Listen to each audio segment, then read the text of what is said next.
So this is my new scent called Oranges and Lemons, Say the Bells of St. Clement's. And it's a very English, traditional, new, so contemporary eau de cologne. But it's not really an eau de cologne in the sense, in a traditional eau de cologne, it's worked like an eau de parfum. So it's a perfume that I really wanted to do for myself.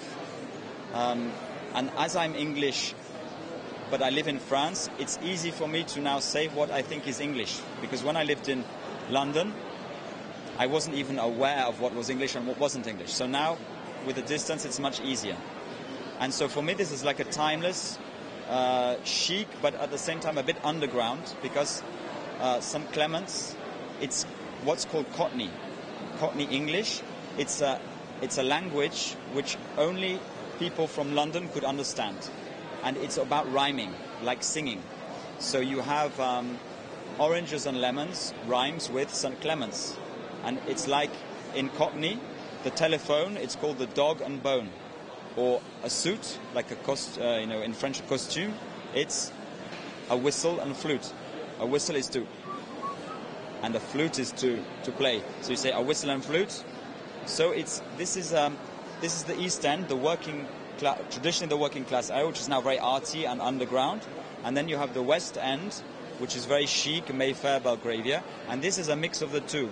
And English culture is very much a mix of the chic and the underground. So, and nobody knows unless, but a Cockney, he might, even if he's dressed in a tweed jacket like an English gentleman, and then as soon as he starts to speak, you know where he's from.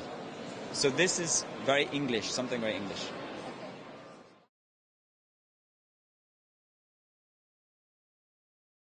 So of course, you don't really have to guess what's in it.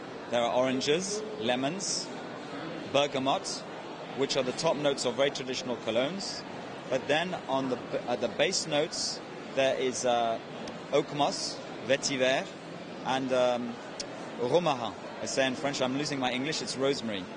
So, but the heart notes, and this is what makes it a little special, it's full of neroli, orange flower if you like, and ylang ylang. So it's quite flowery, but in fact you don't really smell the flowers. So it comes across as something very simple and extremely chic.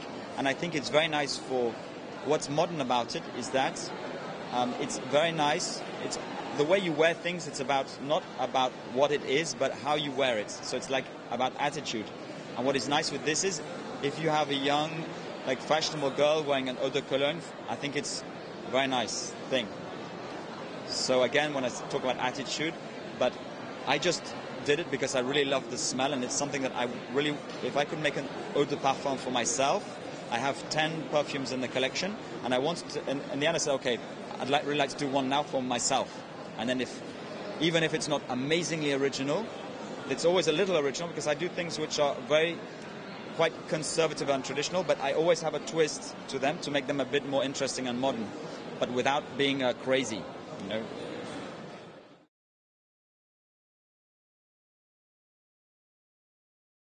Well, for me, it means, it's a term, personally, it's, and I can only really speak for myself because to me, the first thing is independence. And the second thing is quality, because we don't have, as a niche perfumer, we don't have a big marketing team. When we want to make a scent, the truth is it's I who decide. And we don't do market tests. We just launch a perfume. We don't even launch a perfume. We bring it to the market. And if it's well received, we continue it. Even if some of my scents are difficult, I still keep them on the market because I like them. And because I think that people need time to discover things which are a little different. And not everything in life, like music, some of the pieces of music that you like straight away, you end up getting tired of them. And some of the best music is some of the music that is a bit more difficult. And when you start to understand it, you start to really like it, and it tends to last a long time, and becomes timeless. So, for example, I launched a perfume. Well, I didn't. I made it for a perfume called Esprit du Tigre. And in the beginning, people say, this is very strange. It smells like medicine. It smells like for an eau de parfum. And in the end, it's one of the perfumes that people really try and look for when they come when they're introduced to our line. So sometimes you have to be patient. But the trouble is with a lot of bigger brands, they have a lot of money behind them. There's a lot of investment. So there's a lot of pressure on them to sell quantity quickly. And if it doesn't work, they're going to drop it. But we don't do that. We just say, here it is. This is us. Of course, we have to try and, of course, if people enjoy it and buy it, and we can continue to do more, but it's not really our main goal. I didn't set out to make money like a lot of the big perfume houses. I do it because I love perfume. And I love the packaging. I'm a graphic designer and a designer.